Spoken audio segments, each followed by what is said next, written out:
ডাকতেছি। বিশ্বনবী বললেন, ওমর থামো, মারতে দাও। বিশ্বনবী উনার জুব্বাটা উপরের দিকে উঠালেন, পিঠের মধ্যে বাড়ি দেওয়ার জন্য ওই সাহাবীকে ডাকলেন। ওই সাহাবী বিশ্বনবীকে পিছন দিক থেকে জড়িয়ে ধরে ওই মোহরে নবুয়তের মধ্যে চুমু দিয়ে ফেলেছে।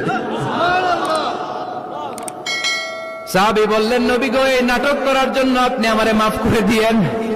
আপনি বিশ্বনবী, উদম গায়ে আপনারে দেখা যায় না, খালি গায়ে আপনারে দেখা যায় না। শুনেছি আপনার পিঠের মধ্যে মোহরে নবুয়ত আছে। অনেক দিনের সাধনা, জল্পনা কল্পনা, আপনার মোহরে নবুয়তে আমার ঠোঁটটা আমি লাগাবো। আপনার মোহরে নবুয়তের মধ্যে আমার ঠোঁটটা লাগিয়ে আমার ঠোঁটটারে আমি জাহান্নাম থেকে পরিত্রাণ করাবো। এজন্য প্ল্যান প্রোগ্রাম করে এতক্ষণ আপনার জামাটা খুলতে বলেছি। আপনার উপরে আমার কোনো হক নাই। আমার আব্বা মা, আমার সম্পদ, আমার জীবন আপনার জন্য কোরবান গো নবী।